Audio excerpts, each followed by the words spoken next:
Hello बच्चों, आप लोगों का मिथिलानी टीचर सुप्रिया यूट्यूब चैनल पे स्वागत है।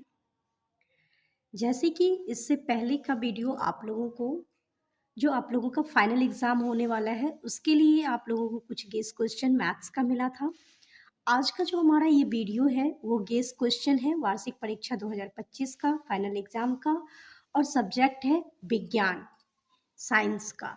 तो चलिए हम देखते हैं कि इसमें कुछ गेस क्वेश्चन है जो आपके एग्जाम के लिए बहुत ही उपयोगी रहने वाला है। तो आप लोग इस सारे क्वेश्चन को अच्छे से देखिएगा, समझिएगा। तो चलिए स्टार्ट करते हैं। पहला क्वेश्चन है, रिक्त स्थानों की पूर्ति कीजिए। यहाँ पे क्वेश्चन में फिल इन द ब्लैंक्स दिया हुआ है और उसे क्या करना है तो फिल करना है। पहले हम देख लेते हैं कि यहाँ पे बॉक्स में ऑप्शन भी दिया हुआ है, यीस्ट, परिष्करण, धारा रेखीय, पादप, ग्रेफाइट। तो चलिए हम क्वेश्चन एक एक करके देखते हैं। इसमें हमें खाली स्थान को इस ऑप्शन से भरना है।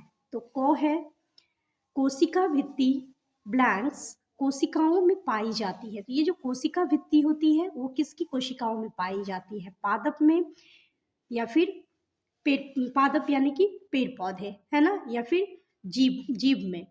ये जंतु और पादप दो तरह की कोशिकाएं होती है। तो ये कोशिका भित्ति जो होती है वो जंतु कोशिकाओं में पाई जाती है या पादप कोशिकाओं में। तो यहाँ ऑप्शन क्या दिया हुआ है? पादप। तो यहाँ पे आंसर हमारा क्या हो जाएगा? पादप। कोशिका भित्ति जो होती है वो पादप कोशिकाओं में पाई जाती है। ख है, ब्लैंक्स एक अधातु है परंतु विद्युत का सुचालक है। तो ऐसा क्या है जो कि अधातु है लेकिन विद्युत का क्या है तो सुचालक है? तो ये होता है ग्रेफाइट। ग्रेफाइट जो है वो क्या है तो अधातु।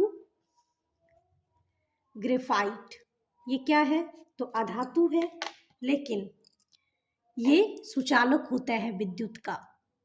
पेंसिल में जो वो ब्लैक यूज होता है जो जिससे हम लिखते हैं वो ग्रेफाइट ही है।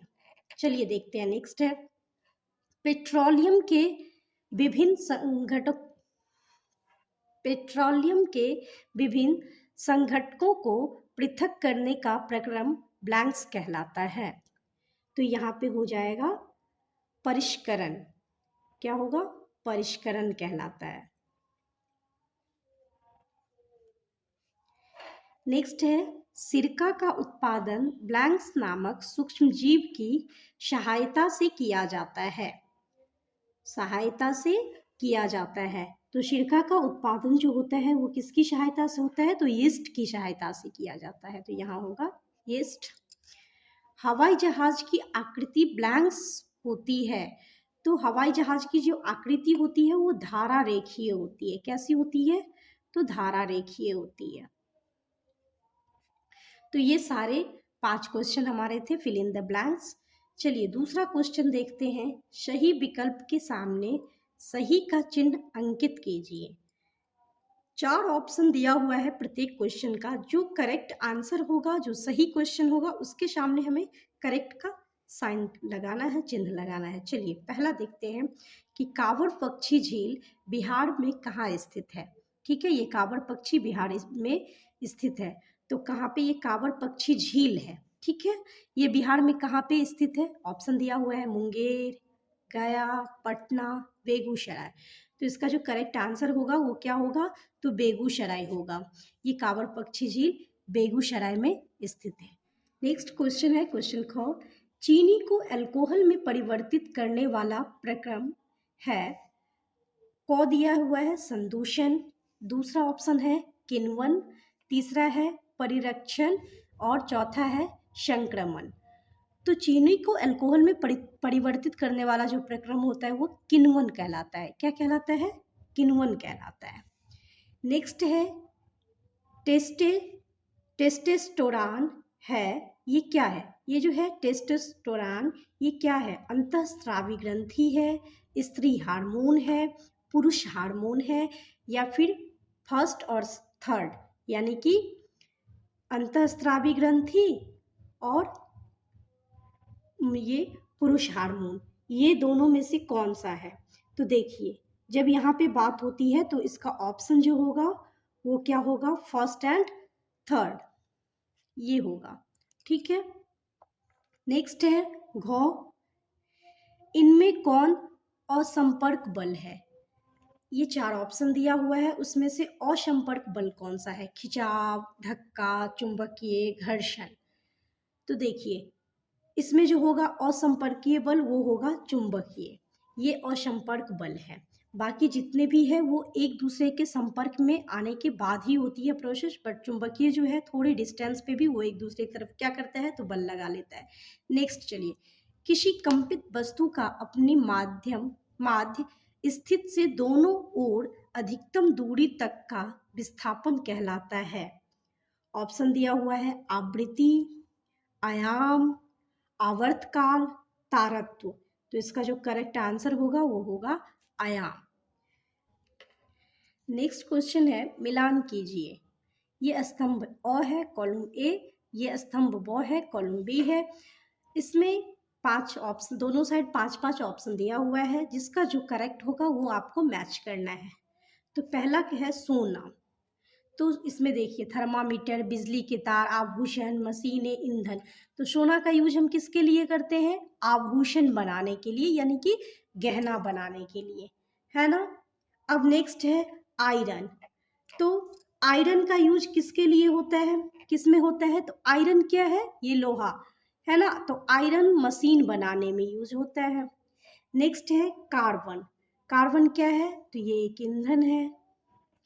तांबा, तांबा का यूज होता है बिजली के तार में। बिजली का जो तार होता है देखिएगा अंदर जो होता है वो तांबा का वायर निकलता है।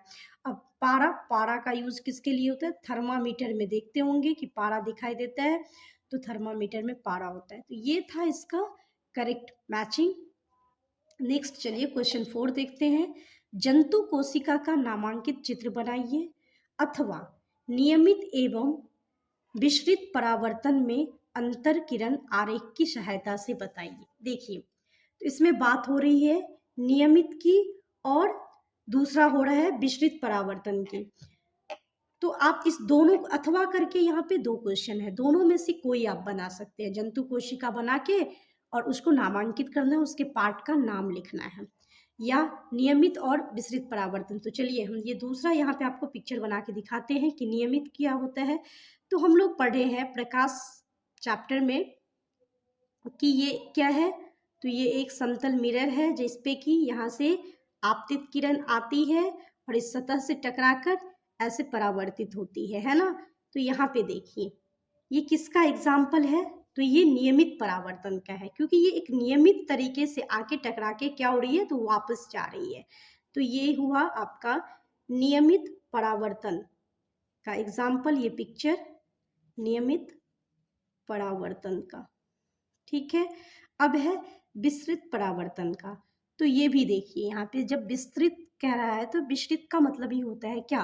विस्तार रूप में। तो देखिए ये यहाँ से एक किरण आ रही है, फिर यहाँ से एक किरण आ रही है, फिर ये इधर जा रही है, ये इधर जा रही है। तो आप देख सकते हैं कि ये ऐसे आ रही है, ये भी इधर आ रही है, ये इधर जा रही है।